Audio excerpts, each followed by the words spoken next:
Am I the a-hole for not wanting to share my inheritance with my cousins? My father's brother John got divorced some years ago because his relationship with his wife Kate became toxic. He had to give up his living house as alimony to her, and both his kids, 19 and 17, refused to remain in contact with him because Kate told them to choose any one of their parents. So he started living with my parents and we both had formed a very good bond. A few weeks ago, he died due to heart attack. When we met with his lawyer, Larry, we got to know that he had hidden a lot of his financial stuff from his ex-wife. He told us that divorce as well as alimony was mutually decided between John and his ex-wife, so he didn't have to disclose his properties in court. We got to know that he miraculously acquired 3 houses after his divorce, out of which he passed 2 to me and 1 to my sister. He listed my dad as beneficiary on his insurance and passed 2 bank accounts to his sons and 1 account to Kate. Larry also told me that I inherited some stocks. He asked me would I like to share those stocks to my cousin, to which I refused. Now I am being confronted by Kate that John defrauded her and their sons, and she's telling me that she will sue him. Larry told her that he will then file a counter case for defamation against her, and listed that she has no claims to support her statements and wished her best of luck for suing a dead person. My parents are feeling guilty for my cousins, and they want to split our inheritance with them. Which I don't want to because this money will make our future secure, and I know how much John was upset with his sons. If he wanted them to get anything, he would have listed it in his will. So am I the a-hole? Now for the top comments. Not the a-hole. Don't go against your dead uncle's wishes. Obviously he felt strongly about his own kids disowning him, and now they're just concerned that they were left out of his fortunes after he's gone. Your cousins sound like crappy people. Yep, they chose badly the money stakes. And don't give them a single thing, even an apology. A lawyer can use that against you and help invalidate the will. It unravels fast when it all gets going. Hold tight and keep your mouth and wallet shut. Actually, according to OP, his uncle left each of his sons and ex-wife 1 of his bank accounts apiece. Since the divorce was final before his death, and a property settlement had been approved by the court and executed, his ex would apparently not have a legal leg to stand on. OP, you're not a a-hole. Keep what you inherited with a clear conscience. If your parents want to give a portion of their inheritance to your cousins, nothing is stopping them from doing so. Not a a-hole. Your uncle provided for his sons and his ex-wife in his will. He also made a conscious decision to provide for you and other members of your family. That was your uncle's choice. It is his right to decide how his estate is divided. You're not obligated to share your portion with anyone just because they're upset that they didn't get everything. Not to mention, if how Opie described the divorce is accurate, the aunt doesn't have a leg to stand on. She agreed on what she got in alimony and child support, and didn't require all assets being shown in the court. Not the a-hole. He wanted you to have them and not his sons. You don't have to share anything with those who cut him off for really no reason at all. They did get bank accounts, so they did get something. Follow what your uncle wanted. Next story is titled, Am I the a-hole for making my husband kick his sister out of our house? I, 28 female, have been married to my husband, 30 male, for 3 years, together for almost 5. He is in the military and travels often, so I stay alone at home. When I was a kid, I was really into stuffed animals, and when my nieces were born, I gave them almost all of them, except for the 3 that were special to me. One was given to me by my dad when I turned 2. The second one was given by one of my dad's friends on my 7th birthday, and it's named after him, Johnny. Sadly passed away in a car accident, so I always kept that one to remember him. The third one was given to me by my dad after he had a car accident. He brought it on his way back, and everywhere I moved, I brought them with me. Never paid attention to what people said. 2 months ago, my sister-in-law, 20 female, asked if she could stay with us since she lost her job and was struggling to pay rent, plus college, etc. My husband asked me if I would be okay with it since he would be deployed soon and I would be the one staying with her. I agreed since we never really had an issue before. My husband left a month ago and everything was going okay with his sister. She goes to class online, she would keep her room clean, we would buy groceries, and sometimes she would help. The only issue that we had was that she couldn't bring people over if she was alone at our house. One time, she brought her boyfriend, and we just told her that in that case she needed to let us know since we don't really know him. The issue now, Last week, my husband got back from his deployment since it was just a course or something like that. We planned to go out for the weekend to spend time alone. And when we got back, I found Johnny the trash can with one of his arms cut off. I started asking what happened. I went to check and the elephant was missing too. I asked sister-in-law since she was the one there. And she told me her boyfriend brought his little sister around, and she was playing with him and she ripped his arm. And since it was old, she threw it in the trash. And she took the pink elephant since she really liked it. I started crying and told her she had no right to throw it away. But my husband got involved and told her she broke every single rule and disrespected us at our house. That she needed to tell his boyfriend to bring that elephant back right now and start packing her things to leave. She got mad and started arguing with my husband and called me a baby for crying over stuffed animals. She called her boyfriend and brought it back, and my husband said he would take Johnny to get fixed too. Now his parents are calling us and saying we are a bunch of babies reacting that way over two stuffed animals like we were kids. That how dare he kicked his own sister out like that. He told them he was not arguing with them and to pay for a place for her since we aren't free hotel.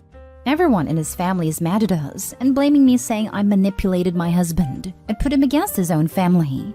I don't think we did anything wrong, but all the messages are getting to me now. Am I the a-hole for the way I reacted? Not the a-hole. Not only did she violate the rules you guys set out, she let someone else's child play with your precious keepsakes and break one. Instead of trying to fix her mistake, she simply threw it away. The audacity. Good for your husband for sticking up for you and holding his ground. Sounds like a keeper. She also gave one away. I would ask each and every one of those family members what they would do if someone stole their mementos of loved ones. Yes, the title made it sound like she forced her husband to do it when he was completely on her page. That sister was awful to let a child destroy a childhood toy and steal another. Parents of husband are no better that they excused this behavior and called Opie childish as well. Not a-hole, of course, but the title conflicts with the content. If the content is right, you did not make your husband throw her out, but he did the right thing on his own.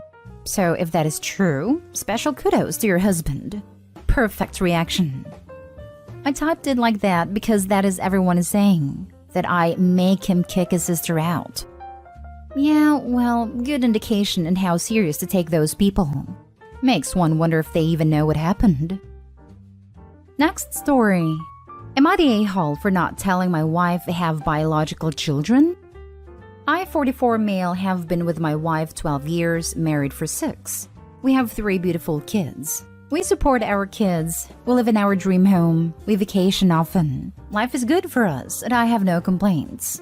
The problem is, when I was in college, I was 19, a classmate of mine and her wife approached me about being a donor of her and her wife. They were both in their late 20s and wanted to have children. So I agree and told my parents about it. Lawyers were involved that I was not to seek them out or try to contact them or the kids. Everyone was on the same page and eventually found out they both were able to get pregnant. A few months later, I signed some more papers at a lawyer's office. Never heard anything else. They moved on, I moved on. Then when visiting my parents, my wife and I ran into this family. Their son looks exactly like me, to the point where it was uncomfortable, and their daughter looks like my sister. They introduced us and it was awkward but pleasant. My wife was completely blindsided, but I understand. I never brought it up with my wife because when we first started dating, fertility was a huge trigger for her because she had been told she would never have kids. But then we started popping out babies, so I never felt the need to bring this up because I could legally never be involved with these kids. Like ever. But now she's threatening divorce. She's really struggling with the fact that our kids have siblings. I try to tell her that they don't, that they aren't my kids, and these women, their mothers, mean literally nothing to me. I go years without even giving them a thought.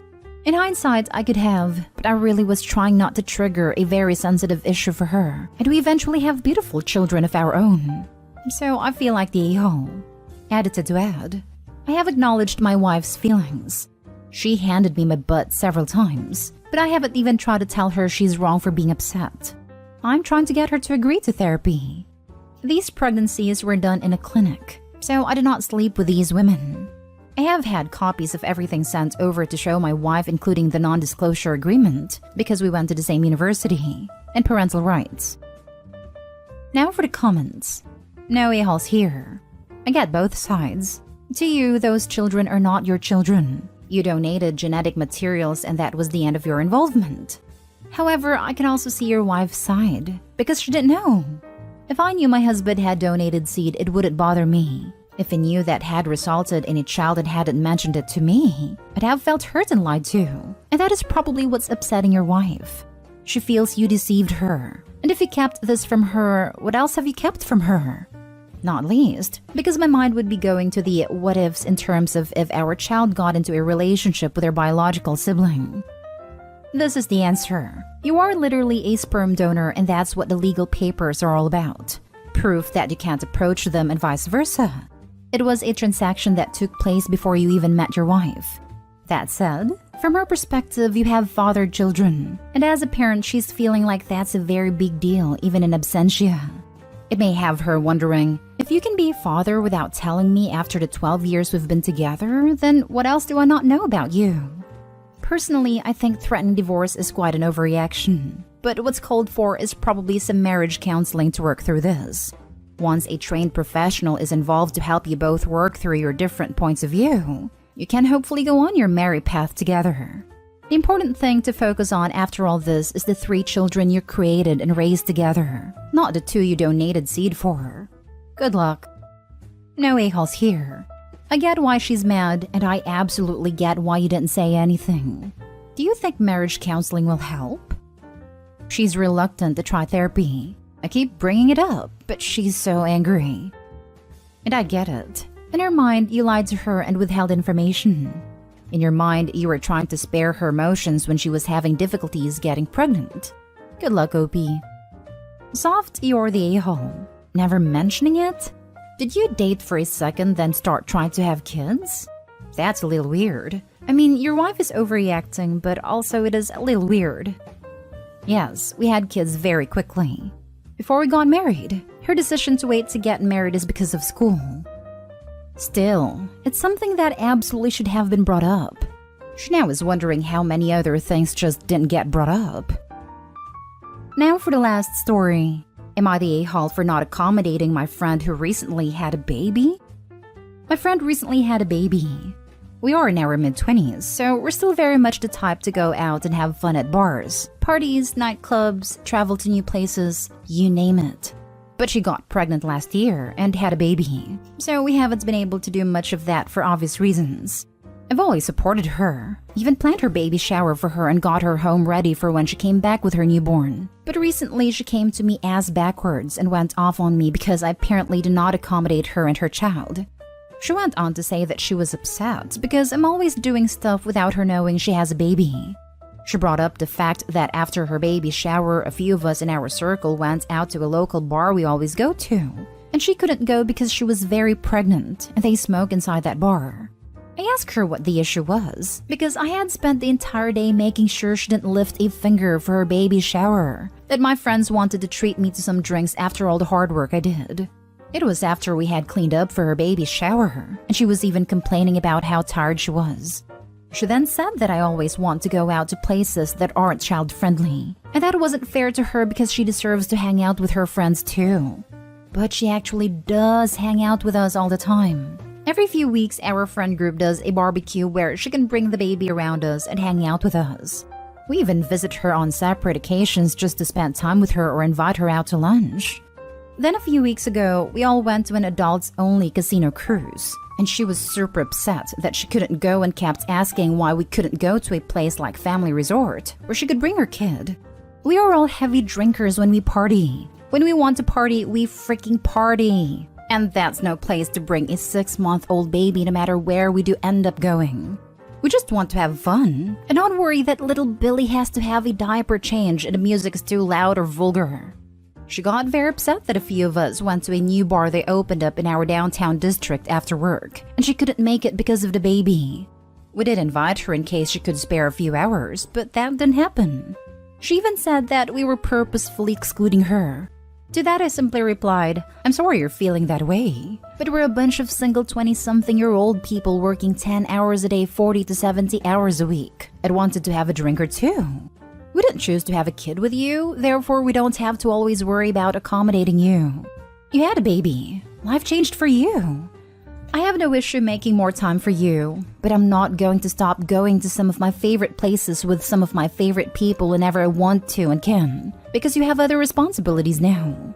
She got very, very angry and hung up on me.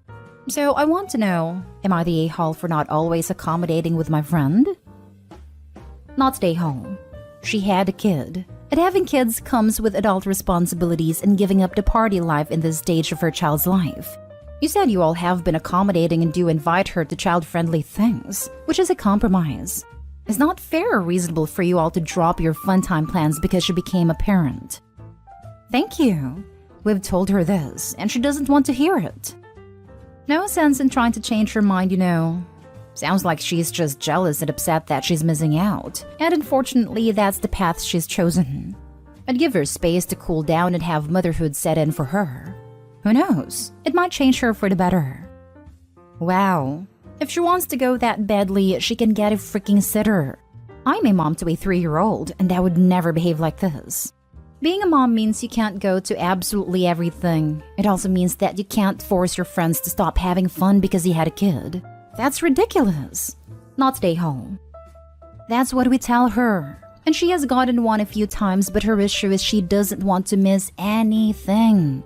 I don't even have a kid, and I even can't make it to everything my friends do. We all can't. We are adults working crazy hours. Your friend has the fear of missing out and is struggling with the fact that life for her has changed. You're not a-hole, and she'll have to accept that not every plan/event/venue will be family-friendly, and that may mean she can't attend. It won't be forever. Moms can go out and have fun too, but you're under no obligation to make your lives PG because she had a baby. Am I the a-hole for refusing to let my brother-in-law see my son after causing me to miss his birth? I'm in 30s, got a few close friends from college that I hang out with, including my brother-in-law, sister's husband, Austin. My wife and I are expecting our first baby, and because this was our first, we struggled with understanding things like whether my wife was going into labor or just dealing with pain/soreness. We ended up in the hospital for nothing since she was due in July. Therefore, I've limited my time out with the guys, especially in the evening/nighttime. I've skipped meetings with them to stay home by my wife's side ready for any emergencies. This made my friends upset, as they haven't seen much of me in a while. I explained my situation, but they gave me crap about it every time, especially Austin, who kept pressuring me into going out for a few beers saying he was in my shoes twice and has experience. He said that XYZ signs, can't say it here, mean my wife would soon be in labor and advised me to relax. One night, I caved into going to his farm since his birthday was days prior, and I missed it because my wife got sick. He wasn't happy and whined about it. My wife was with my in-laws and I wanted to call her, but I couldn't find my phone. I put it on the counter but it wasn't there. I borrowed one of their phones after an hour or so of search to call my wife, and her sister picked up asking where I was. I was in dismay when she said she was at a hospital with my wife because her water broke and she went into labor. I couldn't explain, so I just drove to the hospital ASAP but was met with my father-in-law berating me for ignoring his text and 18 missed calls. Then I wasn't allowed in the delivery room because my wife screamed at me to stay out. I felt awful as I waited outside while my in-laws berated me for my neglect, even when I said I lost my phone. Then Chris said Austin hid my phone after seeing father-in-law's text to get back at me for missing his birthday. I blew up at Austin calling him an SOB for doing this. Said Chris was a liar and swore he didn't see any text or calls and that he just hid it as a joke to scare me a bit. I left after this and haven't seen him in days. The guys got involved begging me to make things right with Austin who didn't know, otherwise he would have told me. So it was a misunderstanding and my wife bears the blame for not letting me into the room. But can I blame her? I still refuse to see him. And now my sister said I should let Uncle Austin see little Timmy because he's longing to meet him as family, and even cried and said I was being unfair to him and all those years of friendship we had. But I said no, I won't let him meet my son after this. Chris said Austin bragged about it later on. Then Chris decided to tell me because he thought it was wrong that I get blamed by my in-laws. Edited to Ed. I'm sorry for not responding, but I was very busy. And to make few things clear. 1. None of my family said anything about not allowing Austin to see my son except my sister and my friends. 2. Chris is one of the guys who were there that night. He and Austin aren't very close, and Austin thinks Chris hates him for no reason and doesn't like having him around much, But just for the group's sake, Austin tries to keep the peace. But in my opinion, Chris is a decent guy. 3, my in-laws are upset with me as well as my wife, and say that even though Austin was at fault, I too for being reckless and irresponsible. Now for the top comments. Not Day Hall. You need new adult friends. Nothing funny about what they did. I personally find that unforgivable. This times 1 million. OP, you need to find friends that add to you and your family's lives, not this selfish brat. I would never forgive this guy. He would be dead to me forever. Hopefully your wife understands what he did to both you and joins you in banning him. Not Day Hall. You deliberately hid your phone so you missed your child's birth. That is the type of person you don't want around your child. Yeah. What if it had been something life-threatening for OP's wife/child? He's not even sorry. He bragged about it. Not Day Hall. Everyone sucks here except your wife. Others are letting you off the hook, but you too are an a-hole. You're a 30s male, and you allowed peer pressure to force you to hang out? Yes, he stole your phone and that makes him the biggest a-hole for him deliberately pulling his crap. But you as a grown man should be keeping better tabs on your stuff. And you as an adult need to learn to put your foot down. But I guess this was a learning experience for you. I agree OP's not off the hook. Brother-in-law may have hidden the phone, but OP is an adult. Grow a backbone. Keep track of your stuff. OP decided to go drink with friends when his wife was full term. The newest phone was missing for over an hour before borrowing a phone to call in? That's his own actions there. Next story is titled, Am I the a-hole for excluding my brother from the family vacation after I almost caused my daughter to get hurt? Me, 35 female, and my brother, 30 male, are very close, and we always have been. He has been coming over almost every day for the past couple years, and he practically lives in my house, despite him having his own apartment. I don't mind it, and neither does my husband because he helps out around the house and is great with my daughter Stella, 10 female. Every year, we go on a family vacation with me, my husband, my daughter, and my brother. I don't bring our mom and dad because they already do their own vacations around this time. It's nothing personal. This year, we were going to stay at a hotel by a beach, and I reserved suite rooms for all 4 of us. The vacation is in 1 week at this moment. Yesterday, I had to run a few errands and I needed my husband to help out with a few of them. So I asked my brother to babysit Stella while we were gone, and he agreed. I told him thank you and then was out the door. I was a little bit worried because he has never babysat Stella before. I don't usually need my husband for errands, and he is unemployed so he's always home. But I knew how great he was with her and assumed everything would be fine. After running the errands, I drove back home. And to my horror, I saw my daughter sitting in the road playing with her dolls. I stopped the car, ran out, grabbed my daughter and brought her inside.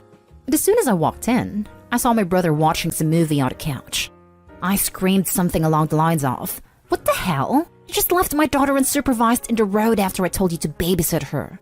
She could have gotten run over by a car or someone could have kidnapped her. You're always so great with Stella, and I gave you one job. To babysit her for a while over an hour while I run errands. Screw you. Get out of my house and you were excluded from the family vacation." He stared at me with wide eyes and said something like, "I didn't mean to. I just got so into the movie and I thought Stella would be okay. And at least she didn't get ran over/kidnapped. And afterwards, he started begging for me to let him go on the vacation still, saying he never gets to do anything nice, and it would be cruel to exclude him from one little mishap. He called me a major a-hole. He asked some of my friends about it, and most of them said, although what he did was wrong, he said sorry and it was just a mistake, and I should stop being such an a-hole. None of them have kids though. Anyways, am I the a-hole? Extra information edit. Stella can be slow and sometimes acts way younger than she is, and she has gotten into dangerous situations before. We haven't brought a doctor into this situation because we assumed she'd grow out of it. Anyways, I thought it'd be safer to have her be babysat due to us noticing this. Probably should have mentioned this. Changed vote below. Was everyone sucks here? He should have been more attentive. But your child is 10. That's plenty old enough to know to not go sit in the road. If he has never watched her before, he may have assumed, usually rightly, that the child is relatively self-sufficient for a bit and would reach out if anything was needed. You have a right to be angry. But your child also holds some blame here, and if this is typical of your child, you should have prepped him for babysitting better, and her better for her own decisions and safety. After you read it, it's definitely you're the a-hole. 1. Seek professional evaluations for your daughter. I'm also assuming she's in school. Have no teachers brought up concerns? 2. Ensure all those responsible for your daughter know to be very vigilant and are aware of her delays/impairments. They homeschool her, so no one else has been able to notice her delays. This is so messed up. That girl's never been to a doctor? She needs an evaluation and probably special schooling OP can't or isn't providing. Not everyone should be homeschooled, especially not when used to keep her from treatment, a diagnosis she clearly needs. Info. Why was your 10-year-old sitting in the road? At 10, I was responsible for my younger siblings and helping them cross the roads and be safe. I even went up to London with my younger sister and our own. Unless your daughter is significantly disabled, your brother had every right to assume that she'd be safe enough for him to relax and not worry about her too much. You're the a-hole, unless there's disability that you haven't mentioned in the post. Editing to add. Major, you're the a-hole here. Your daughter may have a disability, but you haven't bothered seeking the help of professionals and you didn't bother letting your brother know? At 10 years old, there's every expectation of her being able to be fairly and supervised for a period of time. If she needs more supervision than the average 10 years old, you must tell people if you ask them to babysit. Now for the next story. Am I the a-hole for only allowing my friend and her son to move in with me and not her husband? My friend Claire, 33, and I, 35, have been close for years. Went to same school, worked same job, and she's like a sister I never had. However, her now husband Thomas and I just never got on. It wasn't blatant, but she tried to get Claire and I to stop hanging out together. The reason was he wanted her to move away from a job opportunity, but she didn't because of me saying she wanted to be near me. Thomas resented me. Days prior to their wedding, he accused me of taking the gold bracelet he got for Claire and lied about seeing it with me. This started a huge conflict, and Claire and I ended up not talking and me being dropping out of the wedding as the maid of honor. We drifted apart since then, but over a year later, Claire reached out and apologized, telling me she was pregnant and that she wanted me to be part of her baby's life as auntie. We had therapy together and things got better. I still don't talk to Thomas nor see him, and Claire respected my wish to stay in no contact with him. Lately, Claire has been struggling with money. She has debts and could no longer pay her mortgage. She asked if she, Thomas, and their 7-month-old baby could move in with me till they find money to rent an apartment. I agreed to let her and her son move in, but not Thomas, given that I'm not on good terms with him after what happened in the past. Claire thought it wasn't right, so I suggested a friend to take them all in. But she said she asked me specifically because I was closer to her than the others. She said it wasn't right to keep her son from his dad, and since she needed help with the baby, then I should consider it. This is what made me think I was wrong for not letting her husband move in. She's clearly overwhelmed and needs help, but I just couldn't bring myself to see him in my house. I would feel very uncomfortable. She said she could make him apologize, but I felt like I was being cornered and pressured into letting him move in. I gave my final decision, which was a no, that Thomas can't move in. We had an argument, and she got emotional about it. Now, our mutual friend said I could suck it up for a month and be patient with Claire since she's a new mom dealing with PPD and naturally wants her partner to be with her. I still said Thomas isn't allowed in my home, but I got called resentful for being hung up on the past instead of helping out. Now for the comments. Not today, Hall. There is no way in hell I would allow someone who accused me of stealing to live in my home. Who knows what he would say if he started feeling threatened by you again. Nope, nope, nope. Anyone who accuses me of stealing anything but their heart is never welcome in my house. Not today, Hall. You're not obligated to host people who have intentionally wronged you. She knows he's the reason your friendship took a huge hit, and that it's something he lied about to manipulate her. She should be evaluating stuff with him. Your friend needs a place to stay, as does her sonded partner. You offered a place for her and her son, but you can't trust your partner because of his actions and complete lack of remorse for how it's affecting you both. Only a-hole here is the partner for his previous actions. Your friend and you are not a-holes for this. She's asked and you gave your answer. If your mutual friend is happy for you to suck it up and let him move in, then maybe they should be offering a place for all three of them. This, totally agreed. OP not a-hole. Husband sounds like the kind of person who, if you allowed him to move in, would 1. Act like the house is his own. 2. Stay your crap up between you and your friend. You can't maintain a close friendship with a married mother and permanently exclude her husband/baby daddy from your life. That's just never going to work. This friendship ended the moment Claire took Thomas's side and completely ignored your lifelong friendship and logic/reason regarding the bracelet. Claire knows this. You know this. And you're just kidding yourself trying to make this work now. Claire is on her own. She chose Thomas over you, and actions have consequences. I know she is stressed, feels alone, is overwhelmed, etc., but she dug this hole and now she has to live in it. And realistically, the only way you and her will ever have a chance of rekindling your friendship is if Thomas and Claire divorce. Since that is likely not to happen anytime soon, it's probably best if you both go your separate ways. Not an a-hole. Last story. Am I the a-hole for calling my parents terrible parents during a family argument? Some quick background to get us started. I'm 5 years older than my sister, and my parents sucked at adding to the family. They told me mom was pregnant the day I was going to my aunt's for the weekend, and they explained it to me that baby was going to be the most important person in the family. How it got to be the most important person for 5 whole years, and before that, mom and dad were that for each other. But now she was coming. I was devastated. I pretty much assumed I would be replaced totally. It is not all that far from what happened. They let the ball drop with me, and were not as attentive as they used to be, nowhere even close. They missed a lot and it took years for it to feel like they cared again. When I was 18, I moved out and soon after I found out they had been approved to be foster parents.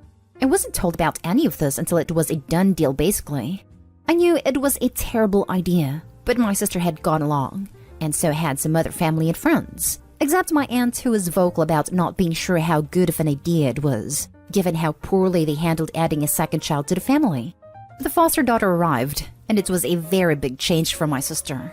Suddenly she was ignored, she felt unwanted, and had such a hard time coming to terms with how distant our parents became after 13 years of being the center of attention.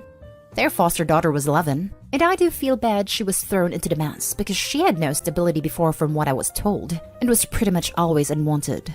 What ended up happening was a couple of months ago, the caseworker called and my sister exploded and said how horrible things were. Things unraveled, and their foster daughter was removed from the home. My sister went to live with me. She's 16, and my parents are furious with her. But our aunt has her back in this, as well as me. Now, on to the reason for the post. I was at my aunt's with my sister, and my parents showed up to argue it out. They turned on my sister and aunt for having their foster daughter removed, and saying how selfish and heartless she was. I cut them off, and told them it wasn't her fault. It was theirs. And if they weren't such terrible parents, none of this would have happened. They said I'm supposed to be grown now, and it was a childish comeback. That an a-hole moved to throw out the way I did. Are they right? Am I the a-hole? Not the a-hole. It sounds like they had it coming for a long time, and I am astounded you or your sister have it snapped before this. I'm so sorry that you had to experience that kind of childhood. Neglect comes in all shapes and sizes. Edit. I should also point out that it is a good thing that girl was removed from their custody. She needed a stable home, not to be used as a shiny new child for them when they apparently got bored of your sister. Not the a-hole. That's child neglect, and it's the main reason the people from foster care took her away. I don't know what's wrong with your parents. If they're incapable to raise more than one kid at a time, then why would you even have more? Hope you and your sister are doing alright, Opie. She's doing better than she was. I'm used to it by now. I got 5 years. Yes, I was supposed to get 18 years worth of parenting in 5. Am I the a-hole if I, female 25, refused to lend my engagement ring to my sister-in-law, female 20? I recently got engaged. Yay! The proposal was really intimate and sweet. I have always been very picky about rings. They're my absolute favorite type of jewelry, so obviously I was sure on what kind of engagement ring I wanted even before I had a boyfriend. My fiancé proposed with the exact ring that I wanted, and I was so happy he respected my wishes. This is going to be important later. My sister-in-law, female 20, is my fiancé, male 26, younger sister. She is generally used to getting whatever she wants. She swung by our house a couple days later to congratulate us, and obviously demanded to see the ring. No biggie. I showed it to her, and then she wanted to wear it on her finger. I budged on that too. big mistake. She took a few pictures with my ring on her finger, then gave it back. This was last week. Yesterday, she called me up saying she's going to this really fancy party this Sunday and wants to wear my ring since it doesn't really look like an engagement ring. I politely declined. She asked me a few times, and when I refused, she started shouting and calling me a witch for not sharing a piece of jewelry that her brother paid for. She told her mom too, and my mother-in-law texted me asking why I'm not giving her my ring. So, am I the a-hole? Now for the top comments. Not the a-hole. It's your engagement ring, not a communal bicycle. Your fiancé bought the ring for you, not for his family. I'd keep a closer eye on the ring for the next few days if I were you. I'd also have a quick chat with your fiancé about the dumb BS his sister and mom are pulling. Yes, and get it insured if it's pricey. So when you announce your pregnancy, is she gonna ask to borrow her brother's genitals too? Will your mother-in-law insist? Just no. As she said, her brother paid for it, not her. And like the first comment said, bring your hubs into it. You need to present a united no. Not the a-hole. Firstly, it's your ring, and you are not obligated to lend it to anyone. Not wanting to is enough of a reason by itself. But this is your engagement ring. They are meaningful and sentimental, regardless of whether they look like a traditional engagement ring. It's not normal to ask to borrow someone else's engagement or wedding ring at all, and it's weird that she doesn't get that. She's being an entitled brat. I find it even weirder since it's the ring from her brother to OP. It's not a friend asking to borrow another friend's ring, which would be slightly less odd in my opinion. I would not want to wear a ring that my brother gave to his fiancée as a symbol of his love. Not the a-hole. It's not just any piece of jewelry. It is your engagement ring. I am wondering if sister-in-law told mother-in-law it was just a ring that she was trying to borrow, or if she told her that it was your engagement ring. If mother-in-law would be okay with that, let her give sister-in-law her engagement ring rather than borrowing yours. Next story. Am I the a-hole for insisting to invite someone to the wedding when my fiancé is against it? I'm 26 male and my fiancé, who I'm getting married to in a few months, is also 26 female. I started dating my fiancé 4 years ago and we got engaged last year. Before I met my fiancé, I was friends with one girl since we were 16 years old. We weren't that close, but we were good friends. I had no contact with that girl after she had cursed out my fiancé multiple times, and when she was acting jealous over the fact that I have a relationship and I'm going on dates with my partner. She was getting really exhausting, and I felt suffocated by her. After she spoke some very horrible words to my fiancé, I cut her off. That was almost 2.5 to 3 years ago. Now this girl started dating my cousin 3 months ago. My cousin will be invited to the wedding, and although I'm not that thrilled about it, that girl will be his +1. My fiancé is totally against it because that girl has treated her horribly, and she doesn't want her at the wedding because she believes she's the kind of person to make the wedding about herself. She's not totally wrong. That girl is extremely weird and is capable of pulling a stunt to get all eyes on her, whether it's negative attention or positive attention. I get why my fiancé is worried, but I don't want to tell my cousin to not bring his +1, who's his girlfriend. My fiancé seems to try to accept it, but I can't help but feel like the a-hole for insisting to invite that girl when my fiancé has valid concerns to not want her there. You're the a-hole. Your fiancé was treated bad by this person. If it was the other way around, wouldn't you be against it? I'm easier with compromises than my fiancé is, and I can manage being in the presence of people I don't get along with. My fiancé, on the other hand, cannot do that because her personality is different. You are saying she cannot do that. Why would you still invite that person if you know this? In order to avoid family drama. If we exclude my cousin's girlfriend, my cousin will be pissed, and then a bunch of relatives will try to intervene and cause drama. Sorry to be blunt, but you need to grow a spine and stand up to your family. Cousin's girlfriend has a history of disrespecting my fiancé and our relationship, and I won't accept that at our wedding, is all you need to say. And if they keep giving you grief, just keep telling them you won't have someone who has disrespected your relationship at your wedding. You're the a-hole.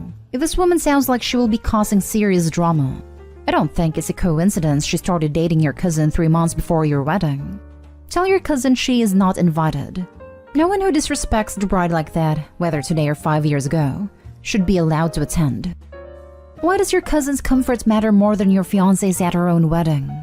You're the a-hole. I keep waiting to see a legitimate explanation for this.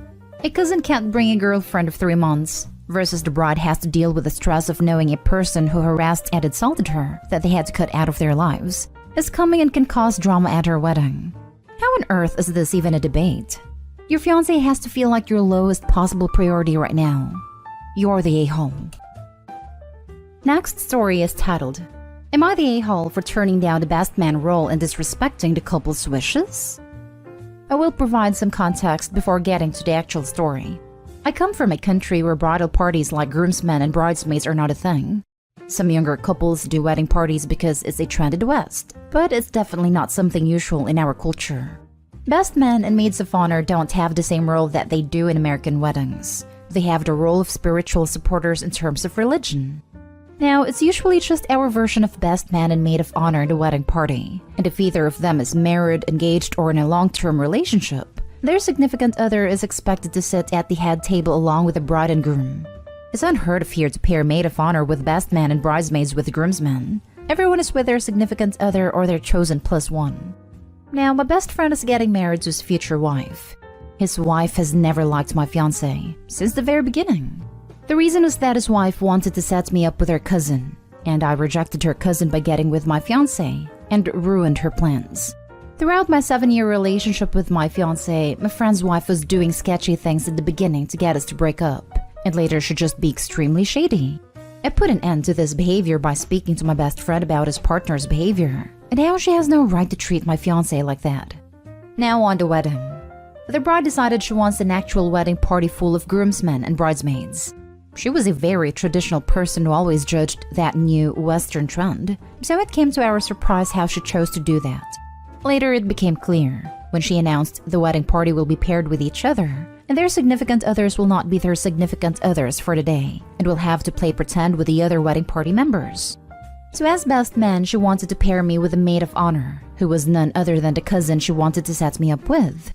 I was expected to walk with maid of honor, dance intimately with maid of honor, sit with maid of honor during dinner, while my significant other would be seated with some random guests she didn't know. Seeing through the bride's intentions, I said that they either changed the plan or I'm stepping down because I know what she's trying to do. She always hated that bridesmaid trend, and she always frowned upon it, but suddenly she wants to adopt every single part of American wedding culture out of spite for me and my fiancé's relationship? My best friend said to either take it or leave it. And then bride pulled the "it's my wedding" excuse and said that even if she wanted us to fake kiss with maid of honor, we should be expected to do it out of respect for her wedding day. I said I'm stepping down from the best man role if it means my relationship to my fiancé is disrespected like that. Our friends understand my reasoning for stepping down, but still claim I'm the a-hole because I'm obligated to respect the couple's wishes no matter what. Now for the top comments. Not the a-hole. Also, the bride is getting the Western tradition wrong. You don't pretend to be in a relationship with a maid of honor as the best man, and you certainly don't fake kiss.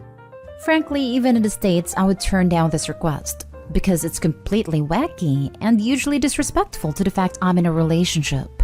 No one should ask you to act like you're not for a night.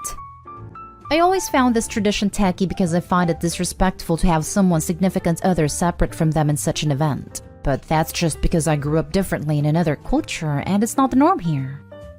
She has the Western tradition completely wrong. The only time the best men and maid of honor are paired up is for the walk back down the aisle after the ceremony. They're not treated like a couple during the rest of the celebration. Not the a-hole. Her demand is bizarre. She says she's seen bridesmaids and groomsmen paired for the dance too, and that they have a separate wedding party table where actual significant others aren't allowed. I've seen similar stuff too, to be honest, all over social media, so she's not entirely making it up. It's just that she frowned upon said trend until she saw how she could use it to her benefit to pair me with her maid of honor. Not the a-hole. I'm so glad you're standing up for your fiancé.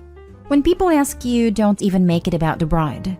Simply say you are not comfortable performing the requested tasks, especially the things that require you are somewhat intimate with someone other than your fiancé. At first, that's what I said to my friends before telling them the actual reason, since some of them weren't aware of how my friend's wife treated my fiancé and why. At first, I said I don't feel comfortable. That led them to calling my fiancé insecure, and that she could handle not being all coupley with me for one night. After I saw them calling her names, I actually told them the exact reason I'm stepping down. And I'm feeling disrespected since they weren't aware of what was going on all these years. And my fiancé and I didn't want to be petty and expose my friend's wife before. They said that makes me more justified, but I still should not have stepped down because respecting the couple's wishes on their wedding day is more important than my relationship and whether someone will take offense. Next story. Am I the a-hole for refusing to fly with my ex even though we're going to the same wedding and share kids? So my ex's cousin is getting married soon and our families are friends, so I got invited. The wedding is in a different country, and my ex suggested that we, me, him, and our kids, fly together, but I said no. He then told me he would be taking our kids, since it was technically his custody time the day of his flight, so I agreed and said I would see them there then, which he didn't like. He thinks I'm being stubborn and ridiculous by refusing to just all go together, and after realizing none of his attempts to convince me were working, is now angry at me. Every time we interact, he mentions it, and it always turns into an argument. Some of the things he said to try to convince me were that the kids would like it. It would make childcare easier for both of us since flying with small children can be hard. It would be free and easy for me since he would handle everything, etc. My family also think I'm being stubborn and that I should just agree. Am I the a-hole for refusing? Not the a-hole. It would make childcare easier for both of us since flying with small children can be hard. Your ex just doesn't want to deal with the kids on the plane. He asked that the kids fly with him after Opie declined his offer to fly together. So your assumption that he's a crappy father is absurd. It's his time, so I'm not sure that assumption is correct. Not saying he's an awful parent, just that flying with kids is no joke. I think it was a bluff. He was hoping she would protest or give in to flying together. Now he's pissed because things aren't going the way he planned. Not the a-hole. For the people not paying attention, red flags. That is her ex. He is trying to control Opie and force her to spend time with him. If this was just about the kids, guess what? It's his days and he will have them. There is no reason for Opie to be with him. It's not any different if they had been at home swapping kids like normal. Why is the ex demanding that Opie must be with him? Her kid-free time is her time to do as she pleases. If she wants to be with her boyfriend while she has the kids, then that's her choice. Repeat, it's her ex. He doesn't get the pleasure of her company anymore. And him using the kids as an excuse is just wrong. Exactly. She doesn't have to explain. She said no. What is it with people seeing a no as a let's argue? Now for the last story. Am I the a-hole for telling my girlfriend that I don't like the gift she got me and asking for something else? My girlfriend, 22 female and I, 26 male, have been together for almost 4 years and live together. She has a stable career and has bought herself a car and was taught to drive in high school. I was never taught to drive, and it's not really necessary because I can Uber, take the bus, or my girlfriend can drive. She's offered before to teach me to drive, but I declined because I'm not really interested in learning, because I don't plan on getting a car since they cost a lot of money. So, my birthday was yesterday and my girlfriend was really excited to give me my gift. It was private driving lessons, which admittedly cost her several $100s. I was really offended because I don't want to learn to drive. She hyped the gift up like I'd love it, but I honestly hate it. It seems more like it's for her because she wants me to learn to drive than it is for me. I got really upset and disappointed when I opened it, and she kept pushing to ask why I didn't like it. I told her again that I don't care for driving, and it seemed like a really impersonal gift, because I don't even want my license or a car, so why would I want this? I felt like she doesn't even know me. And she got really upset, so I suggested she return the lessons and get me something I would like better. Now she's calling me Nahal and said the lessons are non-refundable, and is really upset with me. I don't think I'm the a-hole because I've told her before that I don't want to drive, and I feel like she's trying to change me. So now she's being immature and won't drive me anywhere, and tells me I can Uber if I want to go somewhere, even if it's somewhere she was going to go already. Like she went thrifting and to the grocery store without me. We always go together, and said if I really wanted to go that badly, I can Uber. It's not even like I ask her for rides ever. I just tag along if she's already going somewhere. I get Ubers to and from work and have a good job, so it's pointless for me to even get a car or license. When I told her that, she said that she's tired of always being the driver and likes to be the passenger sometimes. But to me it sounds like she gave me a gift that she wants. Because if she hates being the driver so much, I suggested that I could get lessons for her birthday, not mine, and that upset her even more. She said that it isn't a gift for her, and she'd be upset if I got myself driving lessons for her birthday. I told her basically, see, so you'd be upset if I got you something that you think is for me for your birthday. And she said yes. So even though I explained to her there's a double standard, she's still insisting that I'm the a-hole. Info, how much do you financially compensate your girlfriend for driving you about? I don't, because I don't ask her for rides. I just tag along if she's going somewhere. So you never get a ride anywhere that she isn't already going? What happens if she doesn't want to drive? Or if she wants to have a drink? We don't drink because she doesn't want to pay for an Uber. So we just drink at home if we do. And if she doesn't want to go somewhere, then we just don't go. But she'll usually end up needing to go places eventually, like the grocery store or whatever. You're the a-hole. Read between the lines, dude. She's tired of driving you around everywhere. It's one thing to be unable to drive. It's a whole other thing to just refuse to drive. What's going to happen if there's an emergency? But mommy, I don't want to drive. I can just mooch off other people who acquired their basic freaking skills as teenagers. Am I the a-hole for blowing up at my wife for going to her gender reveal appointment without me? My wife and I are expecting our first baby together. We made an appointment to find out the gender of the baby. To me, this is very important. I had hopes for a boy. But unfortunately, the day of the doctor's appointment, I had to attend my friend's birthday that I remembered last minute. I asked my wife if we could cancel the appointment and go another day, but she looked shocked that I even considered canceling the appointment and going to my friend's birthday, but I said I had no choice. She said canceling the doctor's appointment was off the table because these appointments are restricted to specific time and date, and we can't miss it, so she'll go alone. I told her no, because that'd be selfish of her, and besides, this will ruin the news of finding out if the baby is a boy or a girl. She cut the discussion and told me to go to the birthday party. I did, then later found out she didn't cancel the appointment and went with her mom instead. I came home seething and blew up at her. I started arguing with her about going behind my back and doing this without me. She said it wasn't her fault I prioritized a party over my child. I told her I didn't prioritize anything. She literally could have canceled and we would have gone another day. But clearly she was trying to steer the fight to a direction where I looked like the neglectful and irresponsible one. We fought some, then she said I'm probably angry with her because it's a girl. But I responded that she was wrong. She went outside the room claiming I was stressing her out. Now acts like I owe her an apology on top of everything else. But I feel upset and like I was deceived by her. Am I the a-hole? Now for the comments before the little update. You ask your wife to reschedule the gender reveal appointment because you wanted to go to a birthday party? Your wife gives a valid reason for not rescheduling, and you called her selfish because you wanted to go to a birthday party. You told your wife she couldn't go to the appointment without you because you wanted to go to a birthday party. How dense do you have to be to not realize the moment you ask her to reschedule the appointment that you were prioritizing the party over the appointment? I feel bad for your wife. You're the a-hole. Makes you wonder how old he is that he can't miss someone's birthday party. Anyone over the age of 16 would understand if you gave them a quick call and explained the situation about why you won't be able to make it.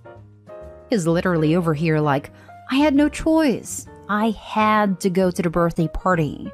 WTF. You're the a-hole.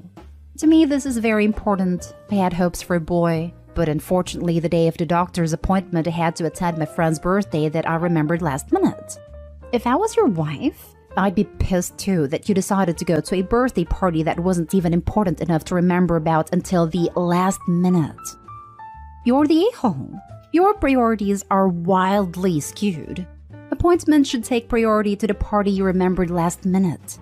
You had a choice and you made a wrong one. Your wife is 100% justified in being pissed at you and you were the neglectful and irresponsible one. Will you miss the birth because some random thing you just remembered came up? Will you get pissed at your wife because she couldn't hold it in? I honestly wouldn't be surprised if it did. Hope you will come back in a few months with, am I the a-hole because my wife couldn't hold the baby in for a day while I went to celebrate my friend's birthday a couple of hours away? It's so selfish of her to not prioritize my needs over her.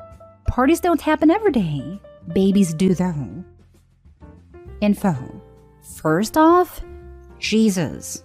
I swear I came here thinking I was somewhat justified in my frustration, but I was wrong it seems. Although I just want to point out that I did not just go to the party without telling my wife and having a discussion with her first. Also, the friend lives 2 hours away, so I had to leave at 2 and the appointment was at 4. I did not know she went, and I would have appreciated it if she at least was upfront with me about what she did. She could have said she was going anyway, but instead told me to go to the party and had me thinking she was going to cancel and reschedule. That it? For those who are speculating on the type of parent I am/will be, you really don't know enough to make those assumptions, so I'd appreciate it if you just focus on the conflict I just presented. Next story is titled, Am I the a-hole for suggesting my ex's daughter stop coming over for a while after she purposely messed up my relationships? I, 35 female, used to date a guy we'll call Jacob, 37 male. We dated for 9 months before we mutually agreed to break up. Jacob has a 16-year-old daughter we'll call Emma. Emma's mom is not in her life, and apparently all previous exes treated her horribly. Emma calls me mom. I never had an issue with it even after the breakup since I knew she didn't really have one, and I cared for her. Emma often comes to visit me and stays over. About 2 months ago, I went on a date. Emma found out but acted really excited for me and even insisted on helping me pick out a dress. We had a blast and even went for some ice cream after. The dates went well, and I thought things were going good. However, about a week later, I received a text from my date calling me a horrible person and telling me to never talk to him again. This happened for the next 3 days and went on, and at this point I knew something was up. On the 4th date, the same thing happened as the previous 3 dates. However, this time I decided to ask for an explanation. He then sent me screenshots of messages he had received from a random number claiming that I had a family and that I was cheating. I was shocked to see that the number which sent the messages was Emma's. Emma came over later that day, and I showed her the screenshots and asked if she sent this to all my previous dates. She admitted to sending this message to all my dates and apologized, saying that she thought that if I got in a relationship she would lose me. I felt bad and told her that she would never lose me and I would always be there for her. We had a heart-to-heart, and then got sushi and I thought this was the end of it. I went on another date last week. I had told my date about Emma and everything that happened with her. He thought it was funny and had no problem with her being in my life still. Well, a day later he sent me a message, and what do you know? Emma had messaged him the exact same messages she sent to everyone else. I called Emma and asked why she did this again, when we had already talked about it, and told her that if this doesn't stop, she will not be able to come over to my house for a while, which is something I don't want to do. She got mad and started swearing at me before saying that I should get back with her father because we didn't end on bad terms, before hanging up on me. I called her father and explained the situation. I told him that I think we need to get her a therapist as I think our breakup affected her more than we thought. I then told him that until the situation was resolved and she apologized, she shouldn't come over to my house for a while. I would still talk to her, just not see her until she starts therapy. Well, her father was furious. He called me everything in the book and said that while she was in the wrong and should see a therapist, I was an a-hole for essentially cutting her out of my life because of it. I explained that it was only temporarily until the situation was resolved. However, he hung up. It's been a day and I feel really bad as I'm the only healthy mother figure she's had.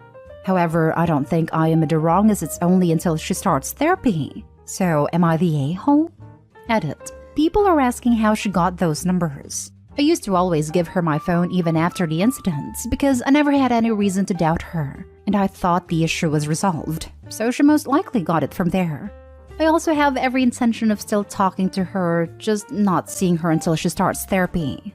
Added 2. Someone suggested that maybe the reason previous exes didn't like her is because she did something like this.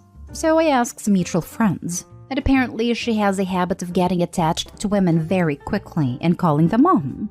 Apparently it made all the exes uncomfortable, and a lot of them broke up with Jacob because of it.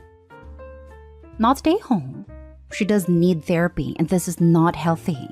If you don't put some boundaries, she is going to keep doing the same over and over.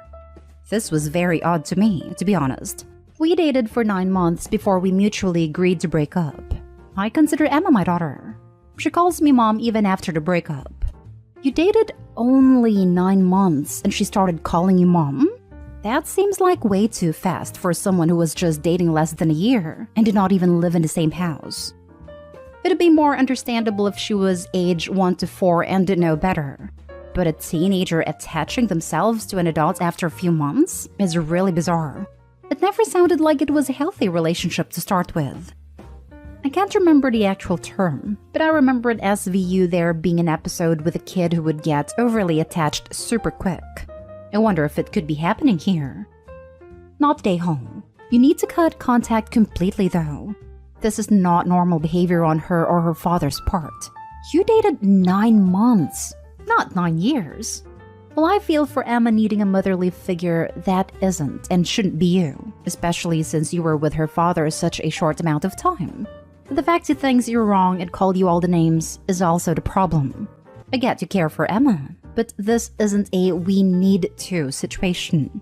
It's a he needs to. Because Emma isn't getting the message and your ex is enabling her.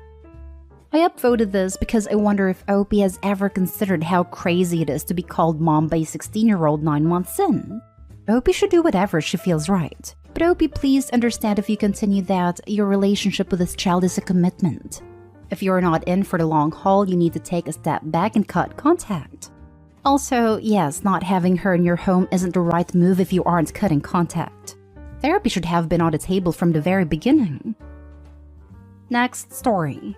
Am I the a-hole for limiting financial support to my daughter, 23 female, upon finding out she wants to live child-free? I have 2 children, a son 26 male who was recently married and plans to have children, and a daughter 23 female who is still studying. Before she told me she plans to live child-free, I offered to help her financially in buying a car, as I did with my son a couple years earlier. However, now that I know she doesn't plan to have children, I feel like the money will be much better spent helping my son with buying an apartment, which he plans to in some time. My reasoning is that the humble wealth I have accumulated over the years thanks to my hard work, I only could do because of my parents' financial contribution to my education, etc. So I would like to pass to future generations to help them going into life as well. I feel like supporting my daughter anywhere beyond the level of living a decent life would be a waste, because she won't pass it forward like my parents did to me. On the other hand, supporting my son would mean increasing life quality for his family and his children, allowing the wealth to flow down the generations and improve my grandchildren's future. My daughter, however, is very unhappy with my decision, because she obviously would want a car. She says I promised, which I did, but under different circumstances. She says it's unfair because my son doesn't have children yet as well. But it's not really important because he plans to have them. It is actually looking to buy an apartment for the family. I just don't want to indulge my daughter's wishes to get a car, when my son will clearly need the money more to make his family's life better. I, however, agree that it would mean I kinda would be breaking a promise. So would I be an a-hole to refuse to pay her for her car? You're the a-hole.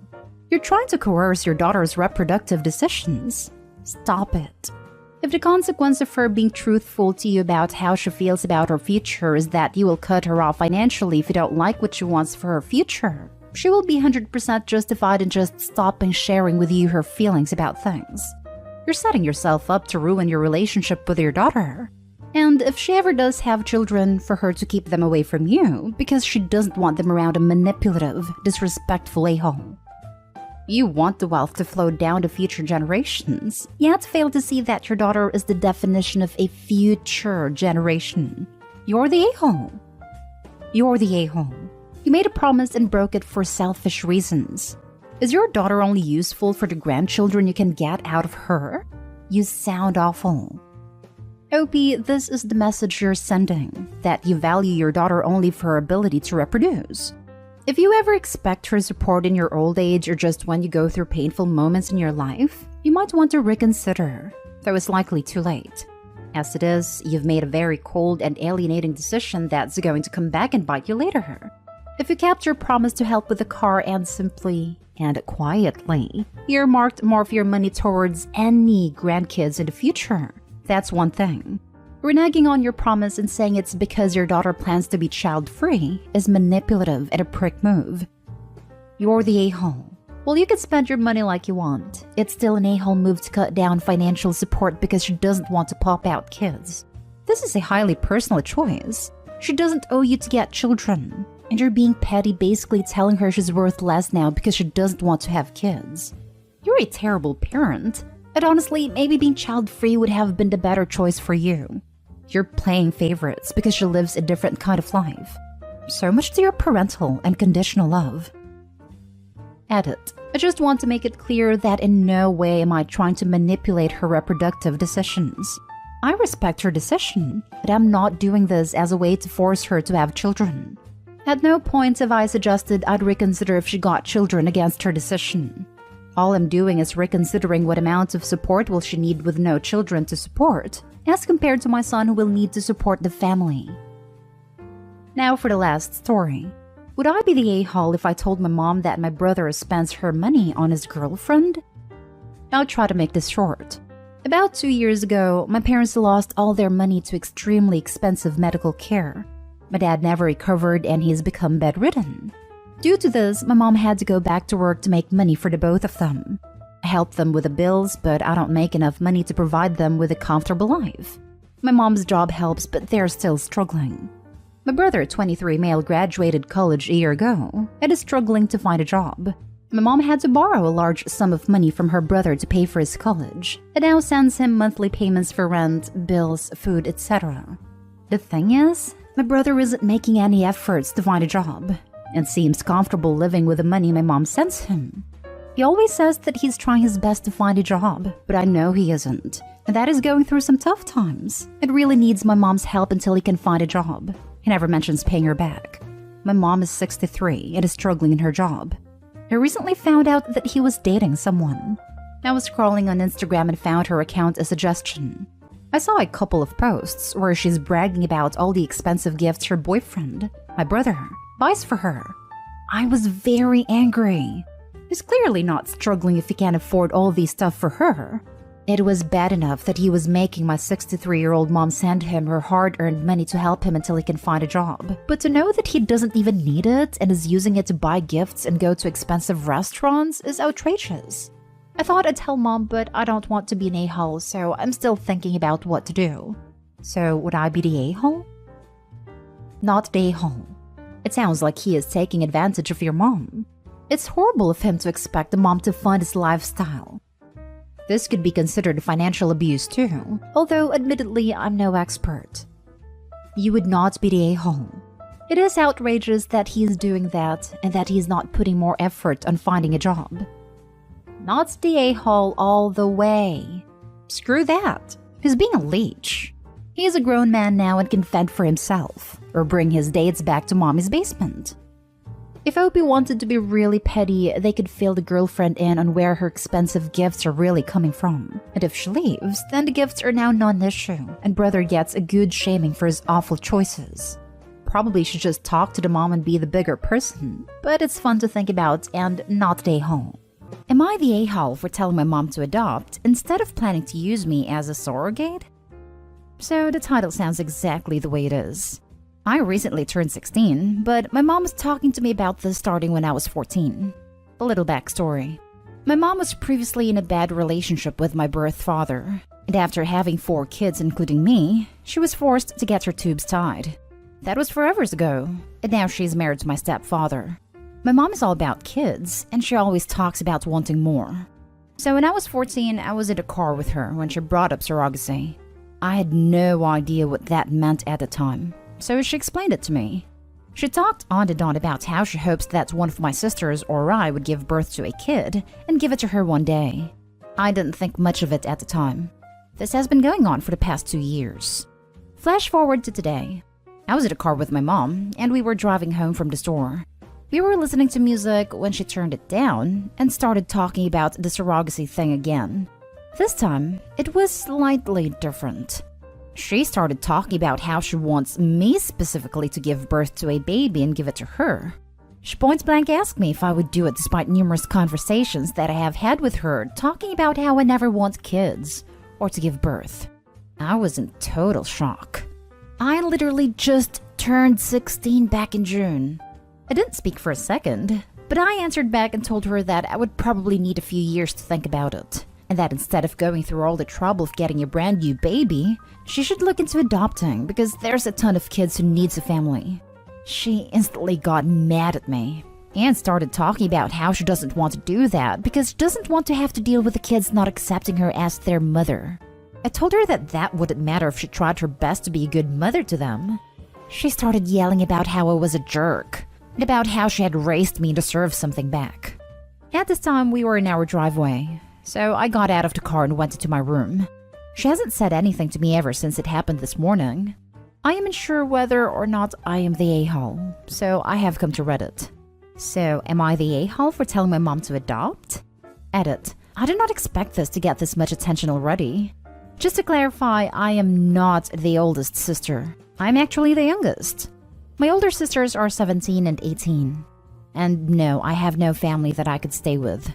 My birth dad's side of the family are terrible people, and all live in Texas, my birth state, and I currently live in another state. My mom's side of the family lives in Idaho. Now for the top comments. This is horror movie crap. No normal mother talks like this. Get out of this household ASAP. Edited to add. Can't believe I forgot to add this. Call CPS. Opie, this is not normal. Not at all. Call CPS and leave when you turn 18. This is not normal. This in a nutshell. This mom has some kind of emotional or psychological issue. The children need to be removed from her care and placed with someone who isn't going to try to make them carry pregnancy for them. Not day-hole. And oh my god, this is so messed up. You cannot be her surrogate. You cannot be a surrogate for your first pregnancy anyways. You are way too young. Jesus Christ. Rereading this, and she doesn't even want to be a surrogate. She just wants you to literally give her a child. Get out of there, girl. She's crazy, and there's no telling what she's going to do. Exactly. Sleep with the door locked, and maybe tell a counselor. Holy crap. Get a job, get your own bank account, save up, and leave the moment you turn 18. I'd call CPS now. I second both of these. What the actual hell? Not day-hole. Asking a teenager to be a surrogate is sick. Asking your 16-year-old daughter to be a surrogate for yourself is freaking insane. And you first brought up the subject when Opie was 14. I mean, holy crap, this is terrible. Opie, please listen to what people are saying about calling CPS. Now for the next story. Am I the a-hole for making my mom look bad? My female 16 mom has this belief that she should only pay for the essentials. Food, water, shelter, the cheapest phones she could get her hands on, and just enough clothes so we don't freeze or walk around naked. And we're on our own for everything else. We also don't get an allowance. And in my neighborhood, it's nearly impossible to get a job before you're 16. When I was in 6th grade, my teacher had the system where he'd give us 1 minute after the bell rang to unpack. Once all of us were in our seats, he'd stop the timer and write the remaining time left on the board. Once it added up to an hour, we'd get a pizza party. The cost of the pizza parties was $2 for pizza and $6 for a smoothie or milkshake. I didn't have money, and my mom wouldn't give me money, so I was the only person without a smoothie or milkshake at these parties. The teacher usually felt bad for me and gave me pizza anyway.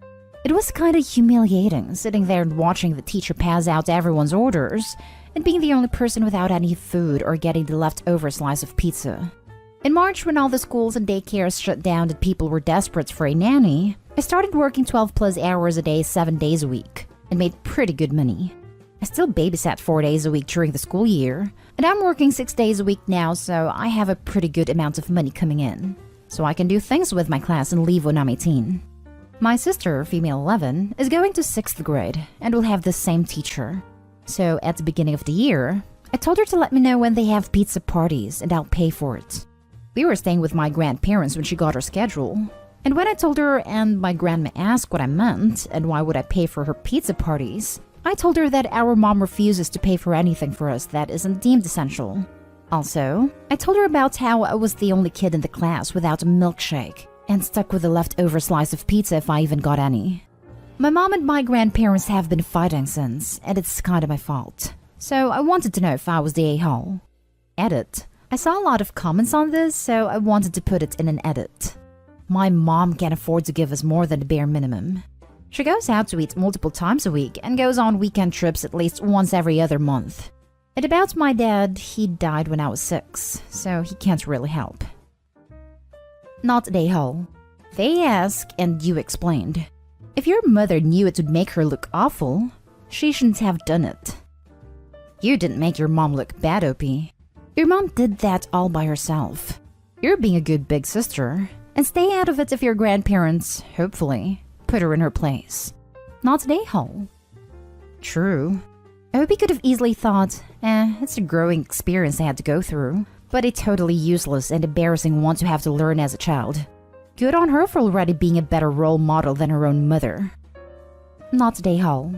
If your mother was embarrassed by her actions, then she should not have acted that way. She is ashamed of herself and is trying to defend her actions to her mother. It has nothing to do with you. This. If you can't defend an action which more than one person knows of, as Ben Franklin said, 3 can keep a secret if 2 of them are dead, then she damn well shouldn't have pulled that move. She made herself look bad. Not they hole. If anything, you're a goddamn saint. All you did was tell the truth and spare your sister the pain you felt. Agreed. OP, how was this your fault? Did you choose to be the only kid without food? Did you even choose to work almost full-time hours while still a teenager? Or was that something you had to do because of the choices of others? None of this is your fault. Those are just the consequences of your mother's actions coming home to roost. Not they hole. Next story is titled, Am I the a-hole for cutting my father's family out of my life? Background. My father passed away when I was 8 years old. My mother decided to honor his wish by staying close to his family. My grandmother assisted in raising me, and while she emotionally and physically mistreated me, I still care about her. My father had 2 brothers, Tom older and Derek younger.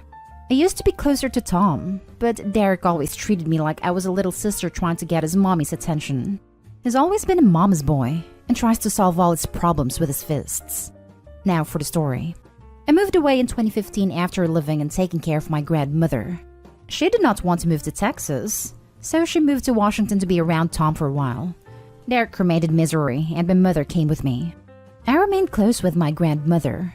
I would call her when I was walking home from work and we would spend a lot of time talking. Our relationship was better now that we were living apart. Tom and Derek would both yell at me about talking to her, but she would get upset if I didn't call her. She would insist that I keep open talks with my uncles. I was always polite, but I never felt comfortable around them due to things that had happened in the past. Fast forward to 2020, and we lost my grandmother to the virus in Easter. Near the end, Tom called me and said I was not to call the hospital for updates, as he would text me an update.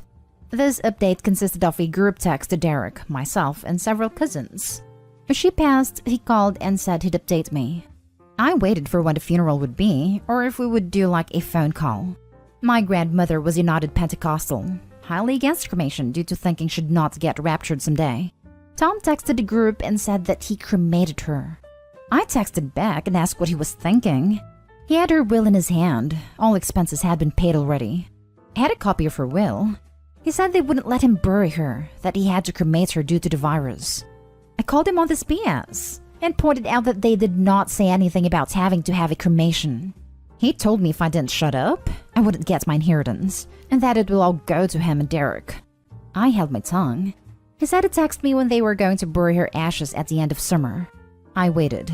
I messaged him around the end of August, and he said they weren't going to do it until spring, blaming the virus again. Okay. In October, I get a text with pictures of him, Derek, and a few other family members burying her ashes. No one called or texted me that this was happening. I was very hurt. I mean, they could have at least called me on the phone and said, "Hey, we're going to bury Grandma. If you can't come, we can at least call and let you listen to the funeral." I'm just done with these toxic people in my life. But my mother's telling me I'm being an a-hole by not trying to keep in contact with them and keeping my grandmother's wishes of talking to them. I don't think I am, but am I? Now for the comments. Not a-hole. Sometimes you have to just remove yourself from a toxic situation. No one deserves to be treated like that. Not a-hole. I don't know, but maybe you should talk to a lawyer just in case. I don't know if it's illegal, but if it's in the will she wanted to not be cremated, I think maybe you should talk to a lawyer. Also, if they wanted to withhold inheritance from you, you should talk to a lawyer. I'd try to get evidence on them for that stuff. Also, with your mom saying to hold your grandma's wishes and to talk to them, they didn't hold her wishes to not be cremated. So I don't think she should be mad at you for anything when they did something as awful as that to her. Not Dayhall. And I'm sorry you lost your grandma to COVID. Not being notified about a funeral would definitely be the end of the relationship for me. I'm sorry they did that to you. My opinion? They chose to cut contact, not you. You stayed in contact while your grandma was here, which was her wish. Not telling you about funeral plans was childish and petty. They knew what they were doing. I also don't think they can make changes to your grandma's will because they want to. Make sure you check into that and get the inheritance that's rightfully yours, if your grandma included you in her will. Not Dayhall. Threatening to withhold inheritance is enough to cut them out, in my opinion. Don't jump through the hoops that people who treat you poorly enjoy setting. Anyone who says otherwise either loves setting the hoops or is conditioned to enable such poor behavior. Not Dayhall. Controlling the flow of information to you, to which you are morally entitled to, is an act of mistreatment. It was done to me. My bio father ended himself, and no one was going to tell me. My 90-year-old grandfather demanded someone drive him to tell me a week later. I know when my grandparents die, no one will tell me. I have made my peace with it. However, like you, I realize these people add nothing to my life except their toxicity and control issues. Feel free to remove any feelings of guilt, as you have nothing for which to be guilty or ashamed. Last story. Am I the a-hole for not consoling my sister after her baby was taken by CPS? My sister, female 19, had her 2-month-old daughter taken after my sister tested positive for hardcore substances. My niece was found malnourished and had not even reached her birth weight yet, which was a little over 6 pounds. My sister and her boyfriend, male 24, also sold products to other people out of the house. My mom, female 49, went over when CPS said that they needed someone else over to watch the baby while they were waiting for the test to come back. My mom watched as the boyfriend would constantly leave the house and come back higher than the time before. My mom also found some white powder in the bag in the bathroom that she flushed, and when the boyfriend found out, he flipped and screamed at her and told her, "Do you know how much that was worth?" My mom eventually left later that night because she watched them smoke right beside the baby, and they defended it, saying that the window was open. My mom called CPS and explained everything she witnessed, but CPS basically said that until the results of the test came back, that they weren't going to do anything. They took my niece a week later. Now, usually I stick up for my sister, but this time was too far, with the fact that a defenseless child was involved, and sent her a not-so-nice text about how disappointed I was in her, and then blocked her. I've gotten a lot of angry texts and have been ghosted by another sibling because I wasn't being supportive, and in their words, she needs us more than ever right now. It's been a couple months and I don't know much about the situation at all since I blocked her. Other info that may help. My sister constantly lied about not having money, so family would send her some, in which she would promptly spend on scores. She shoplifted on a constant basis. She claimed that my niece started sleeping through the night by a week old, and when she received a little concerned backlash, she claimed that her doctor said it was fine. My mom mentioned that the baby was extremely sleepy and that she spent most of the time in the crib sleeping. CPS did test the baby for substances too. However, we don't know the outcome of that. My sister told my mom she had just recently tried certain stuffs, and that is why she won't come back clean, but didn't like it, so she wasn't actually doing anything at the time. My mom said that my sister was on substances the entire time she was there and couldn't walk straight, which scared my mom, especially when she was holding the baby.